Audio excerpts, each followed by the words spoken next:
है महासमुंद से, जहां पर आज से बीजेपी की गंगाजल यात्रा जो है वो आरंभ होगी। ये बड़ी जानकारी आपको दे दें जो इस बीच सामने आ रही है। भारतीय जनता पार्टी की गंगाजल यात्रा से जुड़ी ये अपडेट महासमुंद से इस बीच सामने आ रही है। भारत जोड़ो यात्रा के जवाब में बीजेपी की ये यात्रा बताई जा रही है, कही जा रही है। पूर्व सीएम रमन सिंह जो है यात्रा की अगुवाई प्रदेश में कर रहे हैं, तो भूपेश सरकार को याद दिलाएंगे घोषणा पत्र गंगाजल यात्रा के दौरान।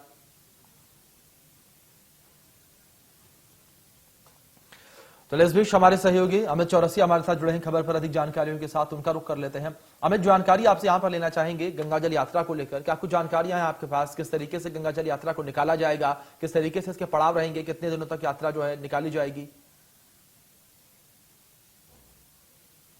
बिल्कुल आयुष, जिस तरीके से एक तरफ तो कन्याकुमारी से कश्मीर तक कांग्रेस अपनी भारत जोड़ो पदयात्रा निकालती नजर आ रही है, तो वहीं यहाँ पर राज्य सरकार ने जिस तरीके से वादा नहीं निभाया और वादा जो किया था उसके पर वह खरी नहीं उतरी है। तो ऐसे में कहीं ना कहीं भाजपा अब जैसे जैसे चुनाव करीब आते जाते रहे हैं वैसे वैसे भाजपा की आक्रामकता बढ़ती जा रही है। और जिस तरीके से लगातार आंदोलनों के माध्यम से, धरना प्रदर्शनों के मामले से यहाँ पर कई तरह के मुख्यमंत्री निवास घेराव करके भी यहाँ पर विरोध प्रदर्शन किया गया है। तो अब एक बार फिर जिस तरीके से गंगा जल यात्रा गंगा जल हाथों में लेकर कांग्रेस के विधायकों ने कहा था कि हम ये शपथ लेते हैं कि हम सारे वादे निभाएंगे, तो उसी नाम पर अब गंगा जल यात्रा निकाली जा रही है। और गंगा जल कलश यात्रा का आगाज महासमुंद जिले से भाजपा कर रही है, जिसमें कि पूर्व मुख्यमंत्री और भाजपा के राष्ट्रीय उपाध्यक्ष डॉक्टर रमन सिंह यहाँ पर इसकी अगुवाई करते नजर आ रहे हैं। और जिस तरीके से वहाँ पर जन समूह उमड़ा हुआ है, एक आम सभा को वो संबोधित करेंगे और वहाँ पर महासमुंद जिले में 264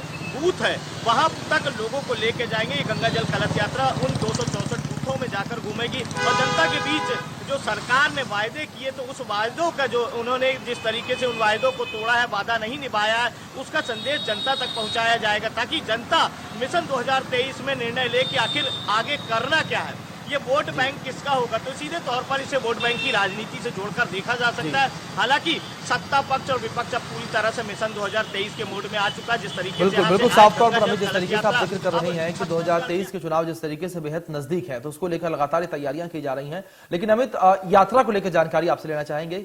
यात्रा कितने दिनों तक निकलेगी, किस तरीके से निकलेगी, क्या कुछ पड़ाव रहेंगे गंगाजल यात्रा के? बिल्कुल, जिस तरीके से यहाँ पर 90 विधानसभा क्षेत्र है, सभी 90 विधानसभा क्षेत्रों में इस गंगा जल कलश यात्रा को ले जाने का भाजपा की एक रणनीति तैयार हुई है। भाजपा ने यह निर्णय लिया कि सभी विधानसभा क्षेत्रों में जाएगी। ये जिस तरीके से भेंट मुलाकात छत्तीसगढ़ में मुख्यमंत्री भूपेश बघेल करते नजर आ रहे हैं, तो ठीक उसी तर्ज पर ये गंगा जल कलश यात्रा भी भाजपा यहाँ पर उन वादा निभाओ कार्यक्रम के तहत करने जा रही है कि जिस तरीके से बेरोजगारों को आपने बेरोजगारी भत्ता नहीं दिया, तो ऐसे कई वादे हैं जो उन्होंने पूरे नहीं किए। तो ऐसे में जनता के बीच बिल्कुल साफ तौर पर देखना बेहद दिलचस्प होगा कि भारतीय जनता पार्टी की गंगाजल यात्रा कितनी सफल साबित होती है और यात्रा क्या सत्ता तक पहुंचा पाती है बीजेपी को, यह भी बेहद दिलचस्प रहेगा। बहुत शुक्रिया फिलहाल।